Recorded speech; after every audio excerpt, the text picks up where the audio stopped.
ଆଜି ହେଉଛି 7 ଏପ୍ରିଲ 2025 ସୋମବାର। ଆଜିର କିଛି ବଡ଼ ଖବର ଦେଖିଦେବା। ପ୍ରଧାନମନ୍ତ୍ରୀ ନରେନ୍ଦ୍ର ମୋଦି ତାମିଲନାଡୁରେ 3000 କୋଟି ଟଙ୍କାର ପ୍ରକଳ୍ପର ଶିଳାନ୍ୟାସ କରିଛନ୍ତି।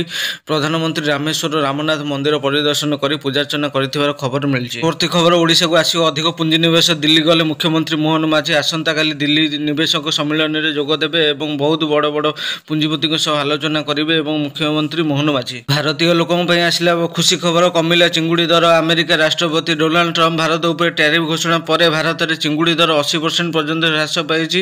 ଭାରତରେ ଏବେ ଚିଙ୍ଗୁଡ଼ି ଦର 70-80 ଟଙ୍କା ପର୍ଯ୍ୟନ୍ତ କମି ଯାଇଥିବାର ଖବର ମିଳିଛି। ଗୁଗୁଲ କ୍ରୋମ୍ ଉପଭୋକ୍ତାଙ୍କ ପାଇଁ ହାଇ ରିସ୍କ ଦେଲେ ମୋଦି ସରକାର। ତୁରନ୍ତ ଗୁଗୁଲ କ୍ରୋମ୍କୁ ଅପଡେଟ୍ କରାନ୍ତୁ ବୋଲି ସୂଚନା ଦେଲେ। ଯେଉଁମାନେ ନିଜର ଡିଭାଇସରେ ଗୁଗୁଲ କ୍ରୋମ୍ ଅପଡେଟ୍ କରିନଥିବେ ସେମାନଙ୍କ ଡାଟା ଚୋରି ହୋଇଯିବା ବୋଲି ସମ୍ଭାବନା ରହିଛି ବୋଲି ଚେତାବନୀ ଦେଇଛନ୍ତି। ସାଉଦି ଆରବ ଯାଉଥିବା ଭାରତୀୟଙ୍କ ପାଇଁ ଏକ ଖରାପ ଖବର ଆସିଛି। ଆଗାମୀ ହଜ୍ ସମୟରେ ପୂର୍ବରୁ ଭାରତ ସମେତ 14ଟି ଦେଶ ନାଗରିକମାନଙ୍କ ପାଇଁ ଭିଜା କଟକଣା ଜାରି କରିଛି।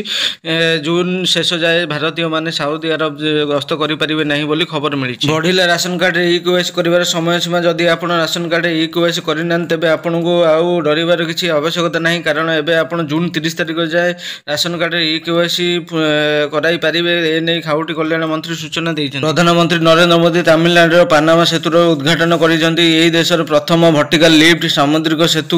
ଏହି ସେତୁ ପାଇଁ ଭାରତ ସରକାର 535 କୋଟି ଟଙ୍କାର ଖର୍ଚ୍ଚ କରିଥିବାର ଖବର ମିଳିଛି। ଯଦି ଆପଣ ବ୍ୟାଙ୍କରେ ଚାକିରି ଖୋଜୁଛନ୍ତି ତେବେ ଆପଣଙ୍କ ପାଇଁ ଆସିଲା ଖୁସି ଖବର। ଏକ୍ସିମ୍ ବ୍ୟାଙ୍କ ତରଫରୁ 28ଟି ପଦବୀ ପାଇଁ ବିଜ୍ଞପ୍ତି ପ୍ରକାଶ ପାଇଛି। ଏଥିପାଇଁ ଯୋଗ୍ୟ ହିତାଧିକାରୀମାନେ ଏପ୍ରିଲ 15 ତାରିଖ ଯାଏ ଆବେଦନ କରିପାରିବେ। ପ୍ରାର୍ଥୀମାନଙ୍କ ବୟସ 20ରୁ 28 ବର୍ଷ ଭିତରେ ହୋଇଥିବା ଦରକାର। ପ୍ରାର୍ଥୀମାନେ MBA କିମ୍ବା ଗ୍ରାଜୁଏସନ୍ କରିଥିଲେ ବ୍ୟାଙ୍କର ଅଫିସିଆଲ ୱେବସାଇଟରେ ଯାଇ ଆବେଦନ କରିପାରିବେ। ପ୍ରଧାନମନ୍ତ୍ରୀ ନରେନ୍ଦ୍ର ମୋଦିଙ୍କ ଦୀର୍ଘ ଦିନର ସ୍ୱପ୍ନ ପୂରଣ ହେଲା। ଆଇନରେ ପରିଣତ ହେଲା ୱାକଫ ବିଲ୍।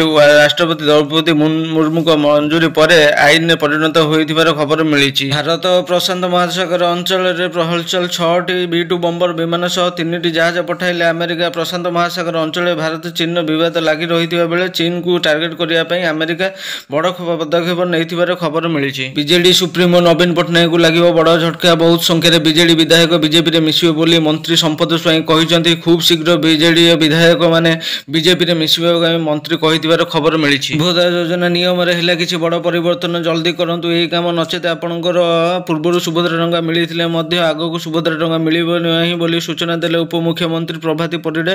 କାରଣ ପୂର୍ବରୁ ଆବେଦନ କରିଥିବା ମହିଳା ପ୍ରଥମ କିସ୍ତି ଟଙ୍କା ମିଳିଥିଲେ ମଧ୍ୟ ଦ୍ୱିତୀୟ କିସ୍ତି ଟଙ୍କା ପାଇନାହାନ୍ତି। ତେବେ ସୁଭଦ୍ରା ଯୋଜନାରେ ବଡ଼ ପରିବର୍ତ୍ତନ କରାଯାଇଛି। ଯେଉଁମାନେ ପୂର୍ବରୁ ଅନଲାଇନ୍ ମାଧ୍ୟମରେ DBT ଲିଙ୍କ କରାଇଥିଲେ ସେମାନଙ୍କୁ ଏବେ ବ୍ୟାଙ୍କକୁ ଯିବାକୁ ପଡ଼ିବ ଏବଂ ବ୍ୟାଙ୍କରେ ଯାଇ ଅଫଲାଇନରେ DBT ଲିଙ୍କ ଅଛି ନା ନାହିଁ ଚେକ୍ କରିବାକୁ ପଡ଼ିବ। ପୁରୀ ରଥଯାତ୍ରା ପାଇଁ କାଠ ଚିରିବା ପ୍ରକ୍ରିୟା ଆରମ୍ଭ ହୋଇଛି। ଖପୁରିଆ ସ୍ଥିତ ସରକାରୀ କାଠ ଚିରା ମିଲରେ କାଠ ଚିରିବାର ପ୍ରକ୍ରିୟା ଆରମ୍ଭ ହୋଇଛି। ଶ୍ରୀମନ୍ଦିର ସେବାୟତ ଏବଂ ମହାରଣା ସେବାୟତଙ୍କ ଉପସ୍ଥିତିରେ କାଠ ଚିରିବା ପ୍ରକ୍ରିୟା ଆରମ୍ଭ ହୋଇଥିବାର ଖବର ମିଳିଛି। ତେବେ ଆଜିର ନ୍ୟୁଜ୍ ଏତିକି ଥିଲା। ଆମର ଚ୍ୟାନେଲକୁ ସବସ୍କ୍ରାଇବ କରନ୍ତୁ ଆଗକୁ ନୂଆ ନୂଆ ଡେଲିର ନ୍ୟୁଜ୍ ପାଇବା ପାଇଁ।